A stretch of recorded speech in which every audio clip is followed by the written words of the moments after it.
Makasika ny olana eo amin'ny fitantanana ny commune ambanivohitra fianarantsoandray kosa dia nitondra fanazavana ny herinandro lasa teo andreo matoa Petra Kotiniaina nambarany moa fa mametraka olana ho an'ny mpitantana ny tsy fampin'ny vola miditra eo anivon'izany commune izao ny etsy ankilany nefa na efa ny karaman'ny mpiasa teo anivon'izany commune izany ihany ny vola niditra ho an'ny commune.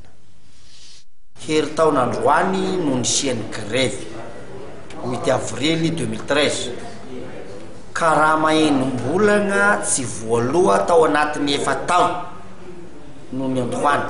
Nisy ray volagna tsy voaloha tamin'ny 2009, nisy ray volagna tsy voaloha tamin'ny 2010, nisy ray volagna tsy voaloha tamin'ny 2011 ary nisy roa volagna tsy voaloha tamin'ny 2012. Enim-bolagna zany zay. Efa voaloha aby ireo karama reo tamin'ny 13 fiany.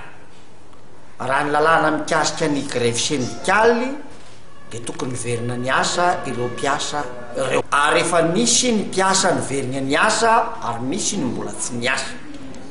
Ny baiboly dia milaza aoka tsy hinana izay tsy miasa.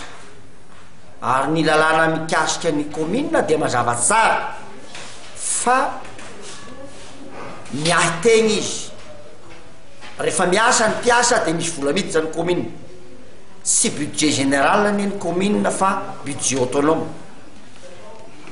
Ka le hoe mbola mitaky karama, raha ohatra ka tsy voaloha le karama enim-bolagna nanaovany grève ka mbola nanao grève izy dia azo ekena, fa taoriana an'io izy dia fa lasa grève hafa.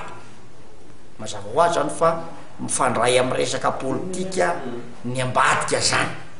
Ka tsy manana ny filazana hoe tsy voaloha ny karama ny mpiasa, olo tsy niasa izy dia tsy mandray karama intsony satria tsisy antony tsy tokony veregnany asa. Zay le hoe misy karama tsy voaloha.